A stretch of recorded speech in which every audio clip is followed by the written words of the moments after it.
안녕하십니까. 맘편하는 원장 김동욱입니다. 오늘은 분노 조절 장애라고 하죠. 그 정식 의학적인 명칭은 간헐성 폭발 장애인데 아마 이 부분에 대해서 조금 말씀을 좀 드리고자 합니다. 이 간헐성 폭발 장애는 어떤 것이고 또 어떻게 치료하는 부분인지 또 특성은 어떤 것인지 좀 말씀을 들어보시면 도움을 좀 되지 않을까. 왜냐하면 사실은 이 부분 때문에 치료 받으러 오는 분들이 간간히 또 계시거든요. 그래서 해보면 치료 효과에 대해서 상당히 좀 만족하는 부분들이 있는 것 같습니다. 그리고 최근에 오셨던 한 부부 같은 경우에도 남편이 이제 아이를 보고 있는데, 이제 아이 울음소리만 들려도 짜증을 내고, 이제 약간 공격적이 되면서 실제로 때리는 어떤 그런 부분도 있었고, 그래서 상당히 좀 고민이 많은 부부였는데, 남편 입장에서 자기도 왜 그런지 모르겠다고 이렇게 얘기를 하시더라고요. 그래서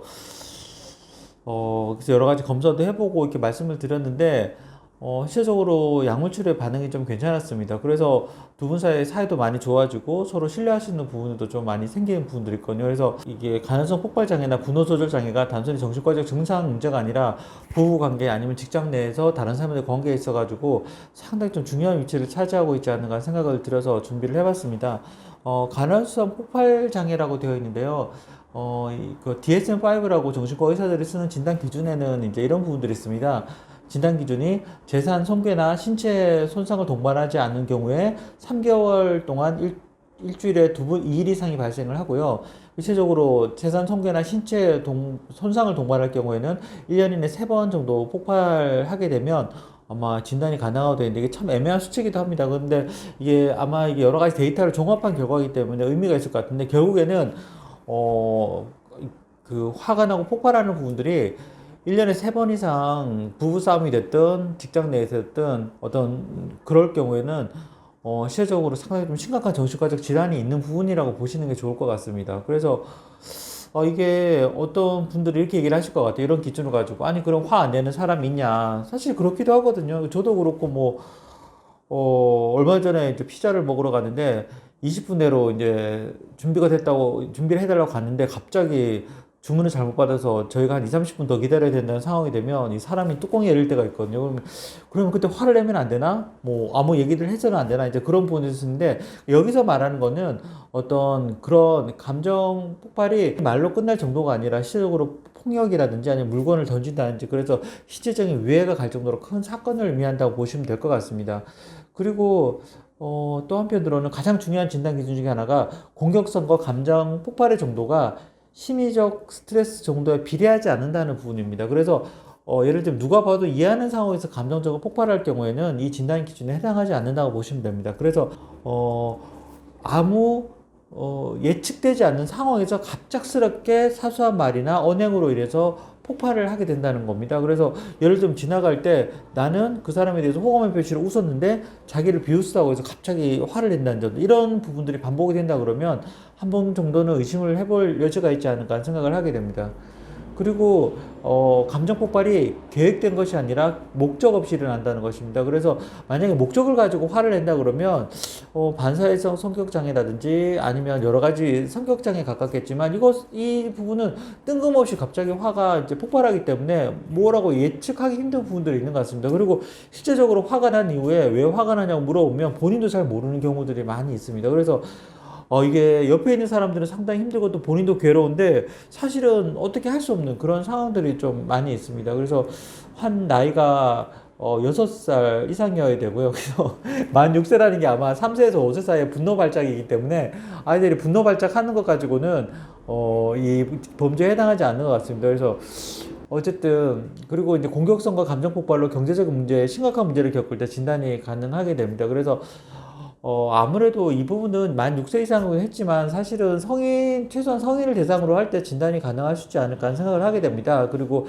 청소년들 같은 경우에 대체로 이제 질풍노도 시기라는 정말, 증상이 과할 때는 정신과적 치료가 필요한 부분으로도 연결된다고 할 수 있습니다. 그래서, 쉽게 말하면 대표적으로 지금 보면, 최근에 방영했던 드라마 중에 그 열혈사제 중에 그 김혜일 신부님인가요? 그 부분이 이제 시놉시스라고 하나요? 그 드라마 보면 처음부터 그분이 분노조절 장애 환자라고 알코올 의존성이 있고 이제 이렇게 나와 있습니다. 그래서 그분이 해당하는지 안 하는지 조금 애매한 경우가 있습니다. 왜냐하면 이거 상황과 조건이 상관없이 화를 내야 되는데, 아마 그분 같은 경우 주로 화를 내는 경우들이 논리적으로 타당한 경우가 많이 있습니다. 특히나 이제 자기를 키워왔던 신부님에 대한 문제와 관련이 있을 때 주로 화를 많이 내게 돼서 그렇긴 한데, 아마 이분이 갑작스럽게 화를 내고 충동 조절이 안 되면서 이제 알코올과 같은 어떤 그런 음주 습관과 연결했을 때는 어느 정도는 타당한 면이 있지 않을까 하는 생각을 하고 있습니다.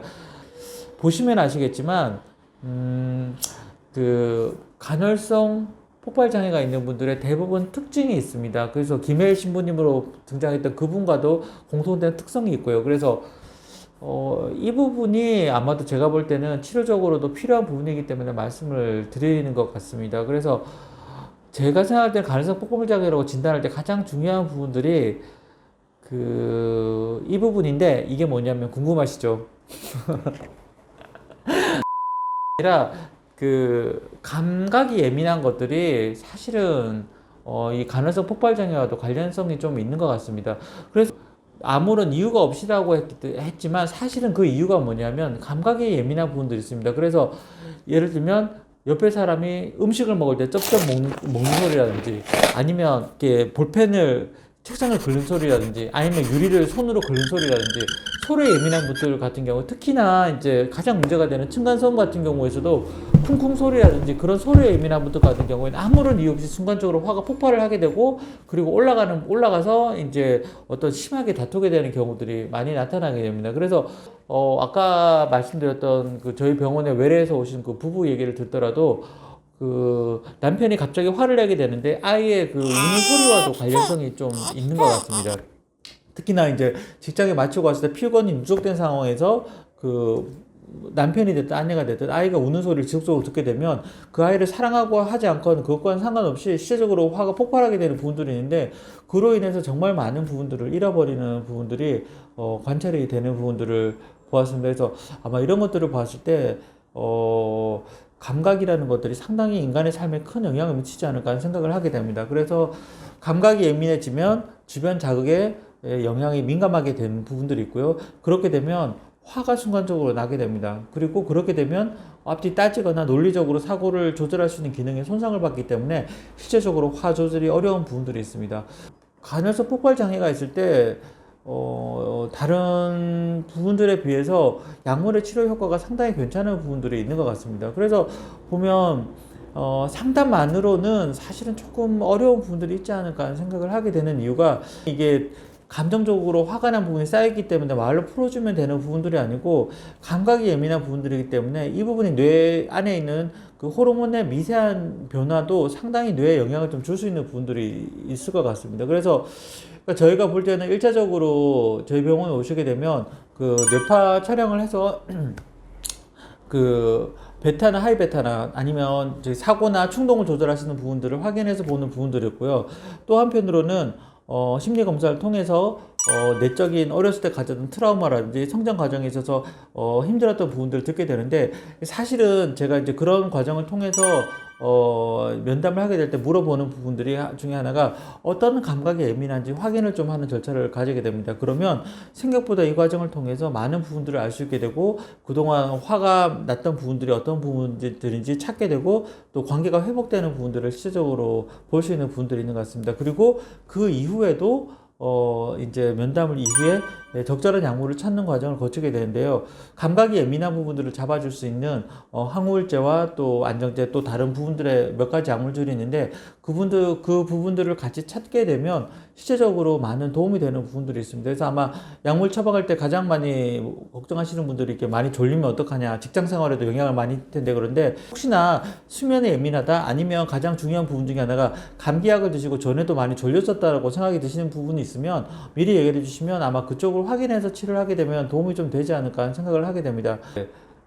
화를 내시는 분들이 병원에 잘 오지 않으려고 하는 분들이 있는 것 같습니다. 그래서 아마 이런 분들이 의외로 두 가지 경우가 있습니다. 병원에 오기 싫은 이유 중에 하나가 자기가 병에 있는지 전혀 인정을 하지 않고 그렇게 하는 부분이 있고요. 또 한편으로는 제가 와서 싫어하시는데 얘기를 하다 보면 막상 자기 얘기를 잘 하시는 분들을 보면 정말 자기한테 문제가 있는데 이게 정말 가서 정말 돌이킬 수 없는 그런 얘기를 듣고 상처를 받지 않을까, 의외로 그런 부분들이 예민한 분들 많이 있는 것 같습니다. 그래서 주변에 화를 갑자기 내는 부분들로 인해서 부부관계 아니면 직장생활에서 어려움을 겪으시는 경우에는 간헐적 폭발장애 진단 기준에 해당하는 부분들이 있을 수 있습니다. 그래서 그 부분들에 대해서 치료를 한번 받아보시면, 또 치료 이전에 평가를 한번 받아보시면 도움이 되지 않을까 하는 생각이 들고요. 그리고 어쨌든 정신과에서 가장 중요한 부분들은 그 다른 진단과의 연결성인 것 같습니다. 그래서 오셔서 충분히 면담을 하시고 정확하게 평가를 받으신다 그러면 도움이 되지 않을까 하는 생각을 하고 있습니다. 그래서 점점 날도 추워지고 이제 크리스마스도 가까워지는데 이제 화내실 일보다는 또 웃으면서 또 행복하게 서로를 격려해주는 시간이 될 수 있기를 바라면서 마칠까 합니다. 좋아요, 구독 꼭 눌러주시고요. 그리고 저희 동영상 많이 관심 있게 지켜봐 주시길 바랍니다. 감사합니다.